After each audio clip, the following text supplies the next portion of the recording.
You want a breakthrough? Di ba kayo napapagod? Hindi ba kayo gusto mag-resign sa pagiging mahirap?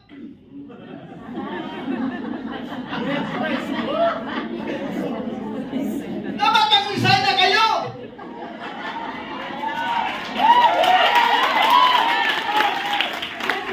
Kasi sinabi ng Panginoon, Philippians 4:13, I can do all things through Christ, which strengtheneth me. Palagi po natin kinukot yung Luke 1:37, for with God, nothing shall be impossible.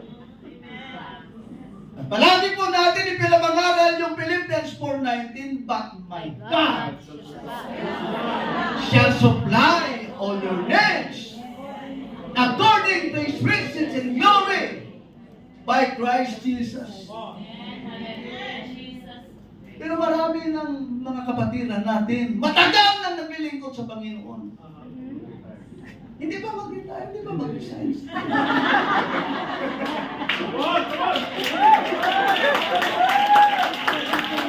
Dahil hindi nyo nakuha yung sikreto eh. Obedience lang!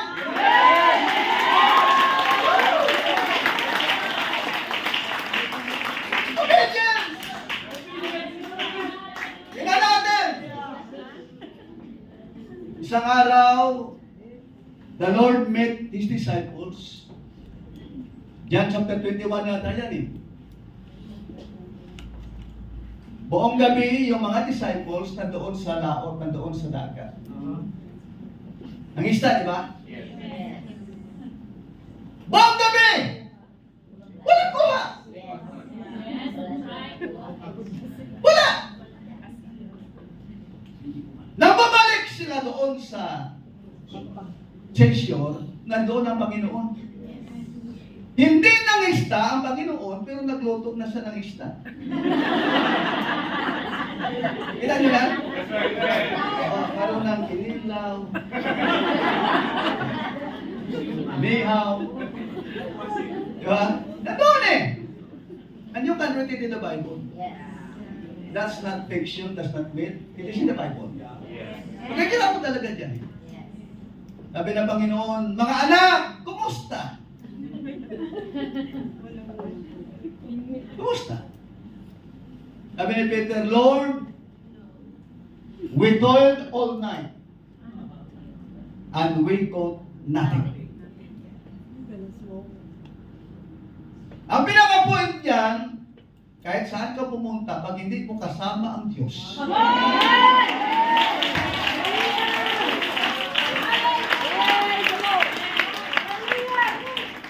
basta hindi mo kasama, hindi mo partner ang Panginoon, ubusin mo ang lahat ng iyong oras. Wala kang mapapala. Buong gabi, expert na fisherman. Dahil bago po sila tinawag ng Panginoon, nasa dagat na sila eh. Diba? Sabi ng Panginoon, okay, lay down your nets.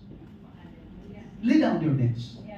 At that time, cast your nets. At that time, nasa 9 o'clock in the morning.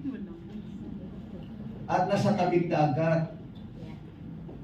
Buong gabi, nasa laot.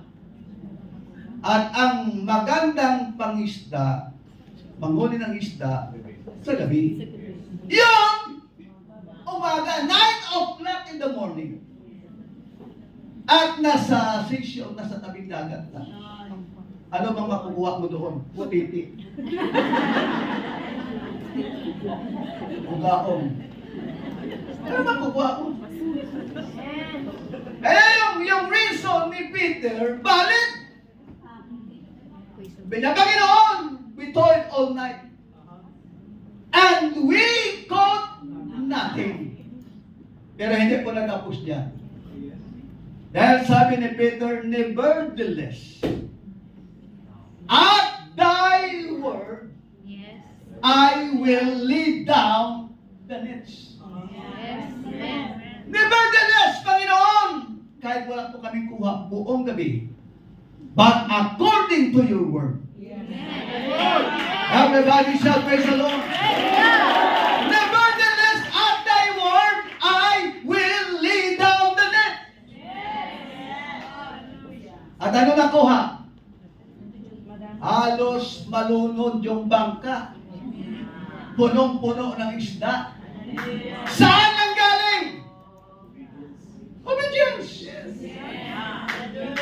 Everybody say amen. Saan ang galing? Prepare na yan ang Panginoon. Prepare ng Panginoon. Dahil sa paglilingkod sa atap ng Panginoon, you are going to always expect beyond your expectation. If something happens beyond your expectation, ma-amaze ka if you will obey the voice of the Lord your God. Hallelujah! Why obedience is important to our God? Number one, it shows that we love God. Amen.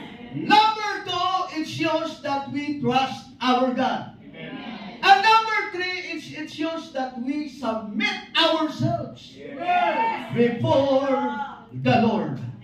Palakpakan po natin ang Panginoon. Now, what are the ingredients that pleases God? Number one, God is pleased when we cheerfully and willingly obey. Yung hindi reklamador. Pero kahit magreklamo, basta sunod na, okay din. Ang mahirap dyan, hindi ka nga nagreklamo, hindi ka naman sumunod. Mas okay pa kung minsan na reklamo, pero sunod pa rin ang sunod.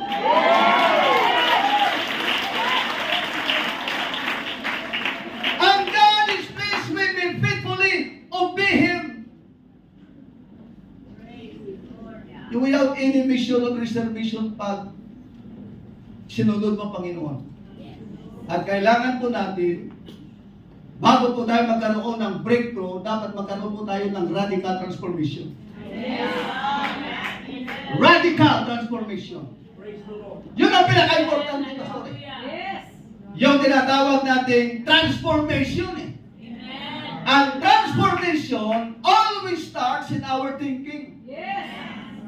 Di ba? Sinabi ng Romans 12:1, I beseech you therefore, brethren, by the mercies of God, that ye present your bodies a living sacrifice, holy, acceptable unto God, which is your reasonable service. Pero hindi po, wala po ang point yan eh.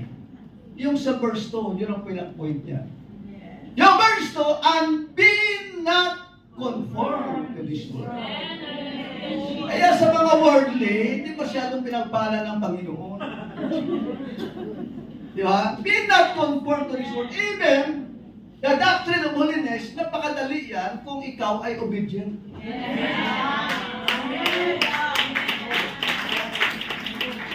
Di ba? Tingnan natin, and be not conformed to this world, but be ye transformed by the renewing of your mind. Yung transformation nag-starts po sa mind. Dapat i-change po natin ang ating mindset. Hindi lang po kayo dito sa Hong Kong to work.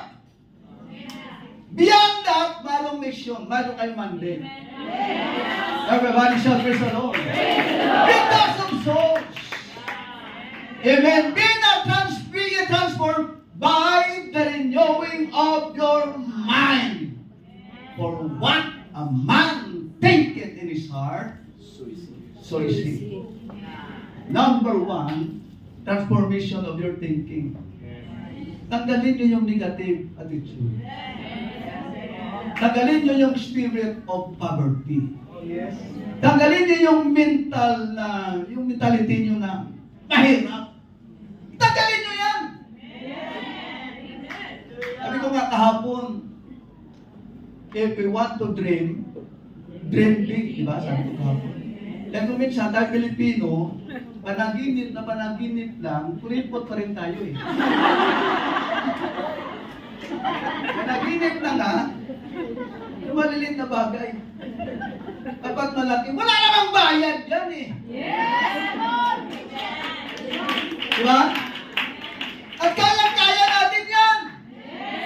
Yan ang sinabi na Apostle Paul sa Ephesians 3:20. Now, unto him who is able to do exceedingly abundantly above all that we ask or think, according to the power that worketh in us. Kayang-kaya natin yan. Everybody shall praise the Lord. Hallelujah. At sa huling mga araw na ito ay dapat, sinabi ko kanina, na magkaroon po tayo ng radical transformation. At ang pinakasekreto dyan ay yung radical obedience. Alam nyo, yun din ang minsan close din ni Abraham. Alam nyo kung bakit? Genesis chapter 12, tinawag siya ng Panginoon. Get thee out from thy country. So lumabas na eh. Lumabas siya. Yon ang utos ng Panginoon. Get thee out from thy country. Pero yung pangalawa, tingnan nyo, and from thy kindred. And from thy father's house. And to a land that I will shew thee. Yung unang kautosan ng Panginoon, get thee out from thy country. Lumabas! Yung pangalawa, hindi niya sinunod. Get thee out from thy kindred. Dinala niya si Lot. Pangatlo, from thy father's house. Hindi niya rin sinunod. Dinala niya yung kanyang ama na si Tera. Dahil yung word na Tera means delay.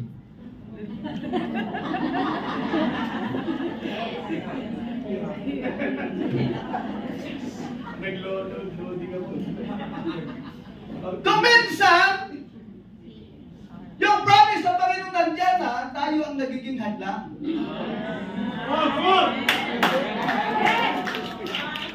Because partial obedience is disobedience at all. Everybody say amen. Dinala nga eh. Dinala niya yung kapatid, yung pamangkin niya na si Lot, na nasave lang through the prayers of Abraham. Inwardly yun. Dinala niya yung kanyang ama na si Tera, dilig niya eh.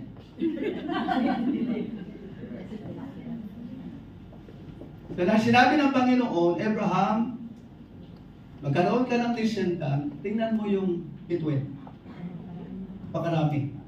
Like stars in heaven, and like the sun in the seashore. But because Abraham did not fully obey the Lord, it takes 25 years to fulfill the promise. 25 years. Dahil si Abraham hindi po siya nakakilos masyado. Dahil si Tera po ay may sakit. So nandun lang siya palagi sa kanyang ama for the past years. Kailan siya naka-move on, naka-go forward, nang namatay si Tera. So dapat yung mga hadlang patayin na.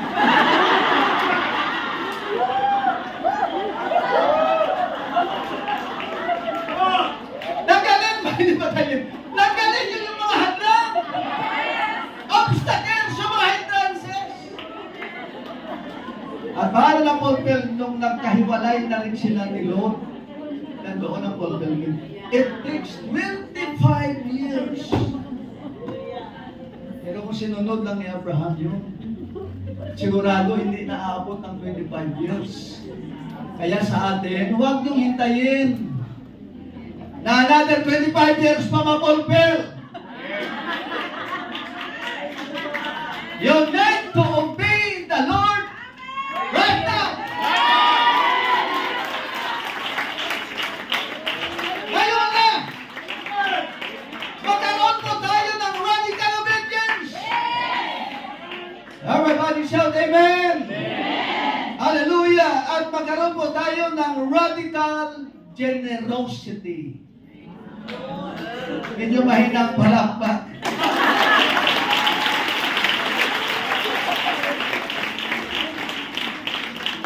Because most of us know what it means by generous.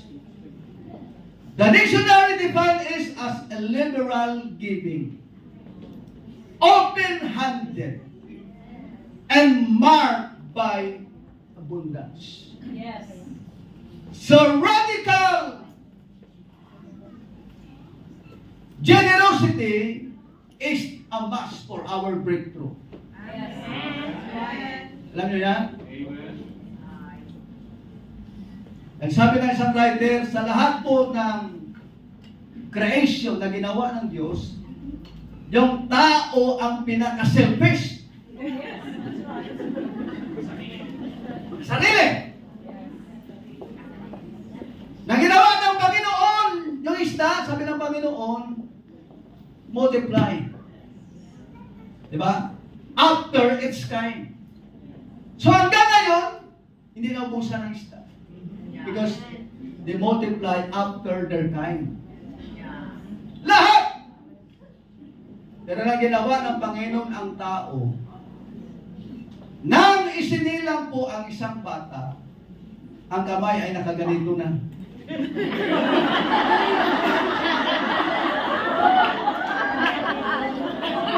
Nakita ba kayo ng bata na isinilang na gano'n? Wala!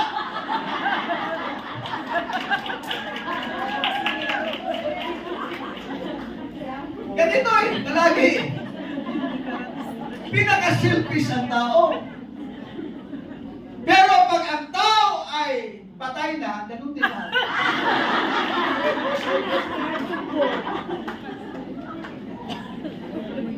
Yan ang tao.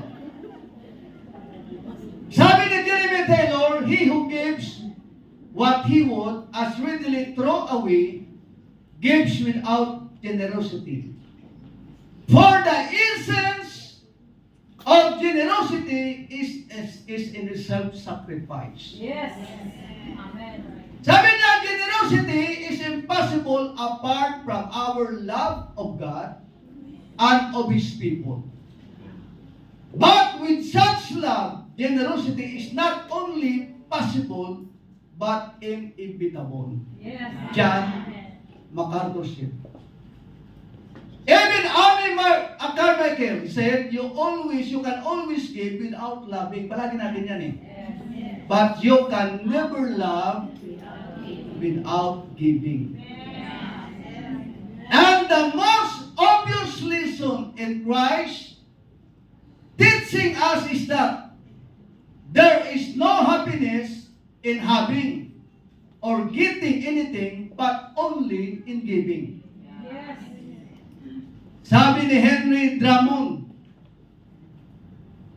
the more you give, the more comes back to you. Because the greatest giver in the universe, and He won't let you outgive Him, is God. You cannot outgive God.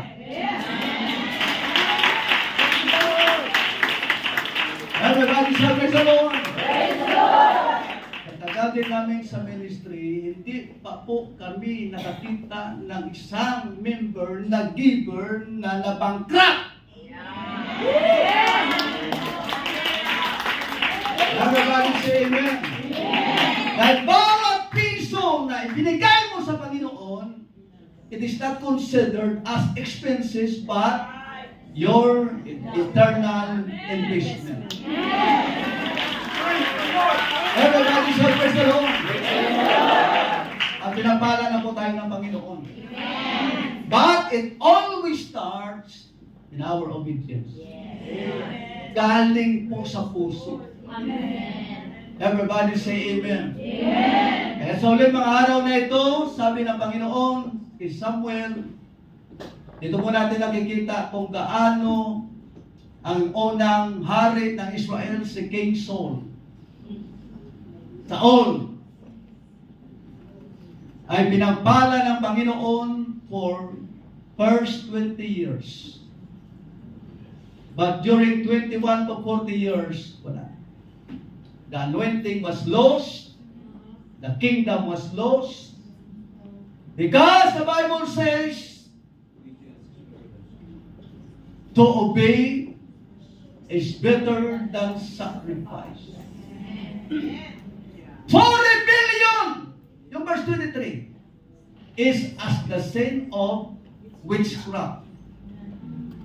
Hindi ka na dapat pumunta sa mga witchcraft.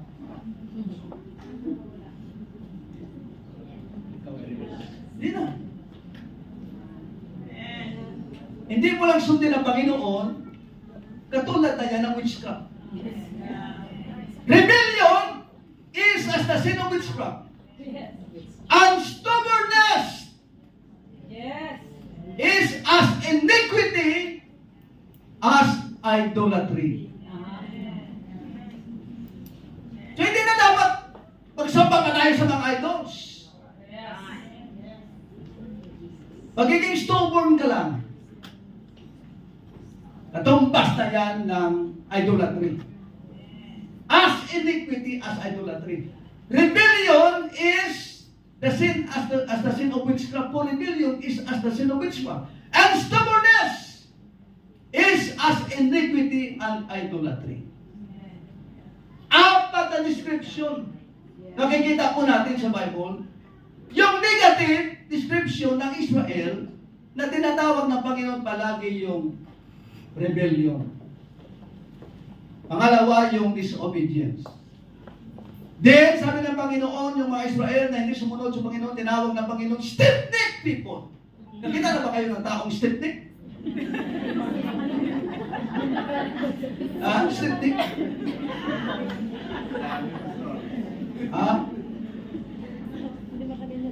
Sabi ng Panginoon, stiff-necked, rebel, stubborn, stiff-necked, high-minded, at ang pinaka-bangsik dyan, yung sabi ng Panginoon, hard-headed. Parang Pilipino. Mga hard-headed. Matigas ang ulo. Pero wala yan dito sa Hong Kong. Wala yan dito. Ang nandito ay mga obedience. Palaging sumusunod sa Panginoon. At sa umagang ito mga kapatid, ang pinakasekreto ng obedience humility, pag mayroon kang Spirit of God. Yung tao, kaya ko kasi noon, yung mga mayabang, pastor, yung mga disobedient, yung mga mayaman lang. Ano pala kahit mahirap? Kala ko yung mga gifted, talented, highly educated, yun ang mga mayabang! Grabe pala itong mga pinag-aralan. Grabe ito pala pinag-aralan eh. Ito matanggap yan eh. Everybody say amen. Amen. At kung titingnan po natin, lahat po, if we are going to fully surrender ourselves before the Lord, and we will obey, then all the blessings will come. Magkaroon po tayo ng spiritual breakthrough, financial breakthrough, physical breakthrough, at tayo ay palaging sumusunod sa Panginoon. Saan man dako tayo pupunta, the Lord will bless us. Palakpakan natin ang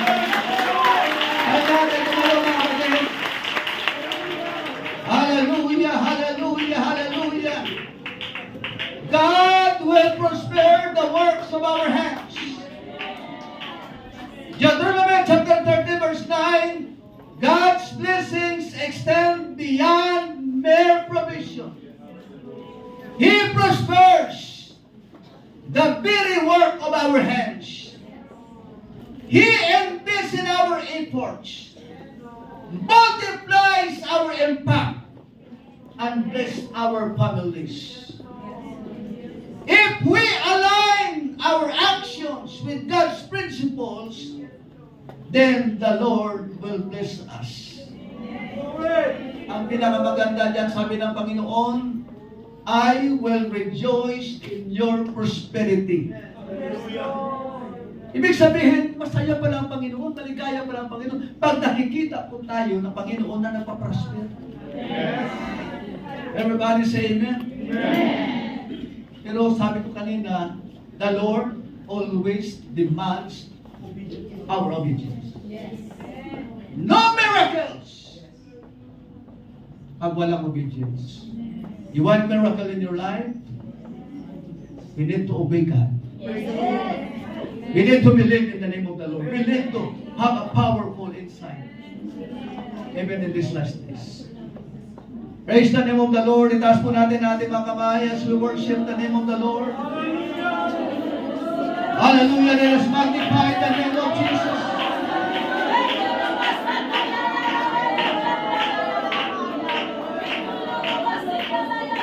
Hallelujah. Deuteronomy chapter 30 verse 9. And the Lord will make thee plenteous in every work of your hand, in the fruit of your body, to the fruit of thy cattle, and in the fruit of thy land for good. For the Lord will again rejoice over thee for good, as he rejoiced over thy fathers. Yes, rejoice in the Lord always. And again I say, rejoice! Woo! Come on! Praise the name of the Lord. Sige mga kapatid. Praise God, shall we worship the name of our Lord? Hallelujah. The scripture said, hallelujah, according to the power that worketh in us. All these blessings that the preacher mentioned, hallelujah, can only be possible according to the power that worketh in us, according to the Holy Spirit that is inside of us. I think this is the right time for the church, hallelujah, to come into the presence of the Lord. Hallelujah. Surrender ourselves and ask the Lord, Lord, I need your Spirit. Because we cannot have this radical transformation outside from the presence of God. This transformation can only be made possible through the touch and through the power of the Holy Spirit. Guests and visitors, you are here in the house of God. I don't know and we don't know your need, but there is a God, hallelujah, that we worship here. His name is Jesus. He is ready, hallelujah. He is ready to bless your life. He is ready. Just release your worship, hallelujah, as you open your mind, heart, and soul to the Lord. Those who did not yet receive the gift of the Holy Ghost, we invite them first to come into this altar. And when you come into this altar, just give yourself to the Lord. Hallelujah, hallelujah. Buksan po natin ang altar, mga kapatid. Lumapit po tayo, mga kapatid, sa Panginoon. Ang aming mga bisita, yung paglapit ay higit na galap ng langit. The moment you come into this altar, heaven is rejoicing over one soul, hallelujah. Those who pray, come on, those who pray there, give them instruction to repent of their sins.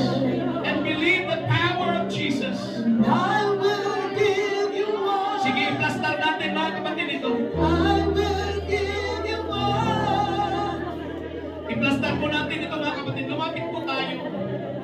Yung may mga dalang kabigatan sa Panginoon. May mga bisita na tayong hinihipo ng Panginoon. Kahit tumayo ka kayo kung masakit yung mga tuhod nyo, it's fine. Hallelujah. Taas natin ang ating mga kamay ng ganito mga kapatid sa Panginoon. Makinig tayo mga kapatid sa instruction. Humingi po tayo ng kapatawaran sa Panginoon. Huwag sana kayong madisturbo dahil may magpipray po sa inyo, may maglilihan sa inyo. Sila po'y tumutulong sa inyo na maramdaman ninyo ang presensya ng Diyos. Ang lahat ng kongregasyon ay hinihiling ko na tayo'y humihingi ng kapatawaran sa Panginoon. Amang banal na makapangyarihan sa lahat, Father, forgive us. Forgive our sins, O God. Hallelujah. Forgive our iniquities, O Lord Jesus. At kung humingi ka ng kapatawaran sa Panginoon na galing sa iyong puso, pakinggan niyo ako, paniwalaan mo na ikaw ay pinatawad na ng ating Panginoon. So anong gagawin mo? I-release mo ang iyong boses, kausapin mo ang Panginoon na may pagpupuri. And I will pray a prayer of faith. Kapag sinabi ko in Jesus' name, release ang iyong pagpupuri sa Panginoon. In the name of Jesus Christ of Nazareth, Lord, we have heard your word today. Hallelujah. Thank you for the forgiveness of our sins. Hallelujah. As you promised, God, we claim today. Hallelujah. That the congregation we will fill with the gift of the Holy Spirit, and our guests and visitors, hallelujah, will be filled by your power. In the name of Jesus, receive ye the Holy Ghost.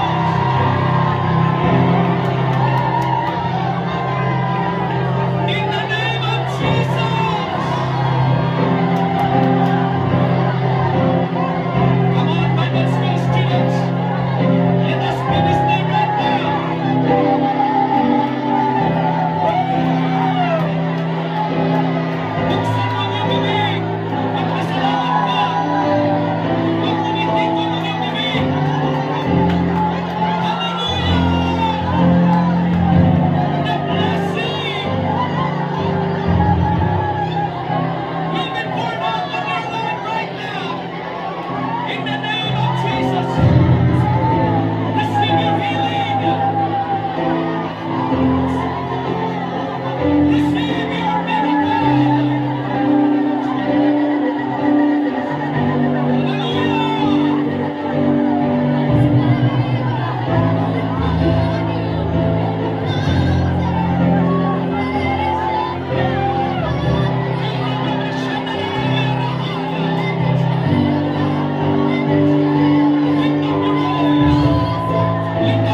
I ask Pastor Bobby, our lead pastor, to pray.